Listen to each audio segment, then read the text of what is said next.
Bienvenue dans la saison 1 de mon podcast L'enthousiasme par les mots. Je suis Frédéric Mercier, j'habite à Lyon. J'ai à cœur de partager avec vous sur différentes thématiques en lien avec mon activité de coach de vie et professionnel. Je crois profondément qu'une compréhension plus subtile de nos mécanismes permet de bien vivre son évolution.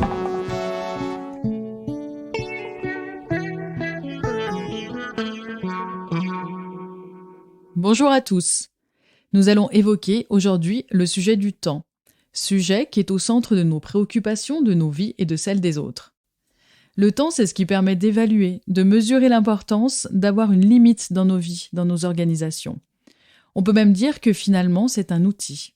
Avoir conscience du temps peut être positif, car il donne un cadre, un repère, mais il peut devenir négatif, voire angoissant.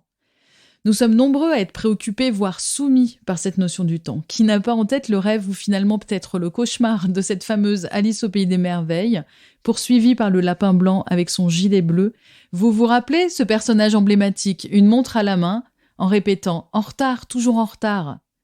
En éveillant sa curiosité, il pousse Alice finalement à passer du monde réel au monde imaginaire, celui du pays des merveilles.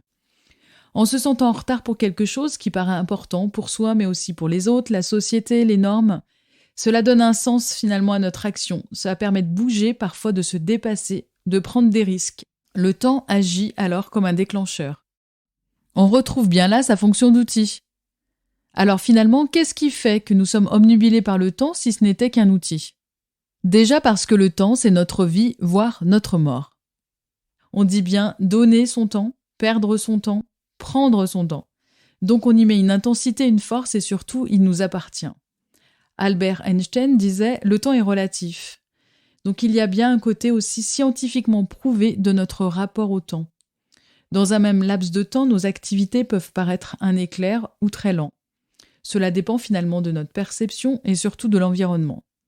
Scientifiquement, on nous parle de la vitesse de la lumière, du magnétisme, du déplacement de la Terre, de la gravité, donc ce ne serait pas une valeur fixe. Carl Gustav Jung, psychiatre suisse, longtemps disciple de Freud, a lui aussi fait prendre conscience de la relativité du temps dans sa théorie des 16 personnalités. En effet, pour lui, l'une de nos préférences psychiques, le style de vie, est en lien avec le temps. Pour certaines formes de personnalité, il sera de l'ordre de la maîtrise et du contrôle, et pour d'autres de la flexibilité. Vous avez certainement tous eu des moments de tension avec des personnes de votre entourage pour une histoire de temps, sans se comprendre. C'est sans fin d'ailleurs. C'est pourquoi travailler sur sa gestion du temps, son organisation demande aussi une très bonne connaissance de soi, et une prise de recul importante sur chaque événement, une ouverture d'esprit sur les autres et sur soi. Ainsi, l'obsession du temps, celui qui passe, est surtout un ressenti. À une époque, on ne calculait même pas le temps, pas de calendrier, pas de montre. Pourtant, on vieillissait tout autant, voire même l'espérance de vie était plus courte. Aujourd'hui, nous avons beaucoup de temps pour vivre et vivre dans des meilleures conditions. Mais cette notion du temps est devenue complexe pour chacun, voire sacrée. On doit à chaque minute faire quelque chose de son temps, projet, avenir, activités multiples. D'ailleurs, le sujet du temps en formation, en coaching, en accompagnement individuel est une des priorités et un objectif principal pour chacun. Alors, comment agir sur son présent, gérer son temps, sans pour autant angoisser sa vie ? On peut parler ici de 3 grands thèmes. Le premier, c'est finalement d'aimer sa vie, en honorant ses valeurs, en trouvant du sens pour soi, en surmontant nos messages contraignants, sois fort, sois parfait, dépêche-toi, fais plaisir, fais des efforts, en utilisant par exemple les 4 accords Toltec, célèbre livre de Don Miguel Ruiz, qui évoque d'autres phrases, des mantras utilisés par des civilisations ancestrales pour plus de sagesse et de calme intérieur. Ils sont aujourd'hui appris même lors de formations commerciales, management ou bien gestion du temps. Le deuxième thème serait finalement de séquencer ses activités en s'organisant pour plus de souplesse.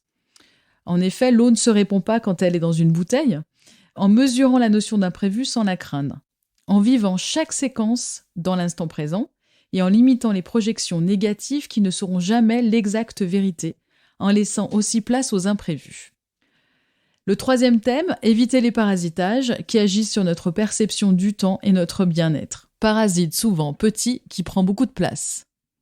Et surtout, accepter que la maturation des projets, que l'évolution de certaines situations, que la résolution des problèmes font partie d'un cycle et qu'il faut parfois du temps pour y voir plus clair, pour être créatif, pour accéder à son intuition.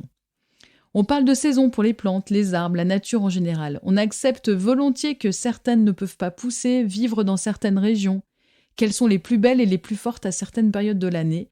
Alors il ne reste plus qu'à réapprendre ces notions-là dans notre gestion du temps. Parce que cette course au temps est parfois aussi dangereuse pour notre santé. Merci pour votre écoute et à bientôt.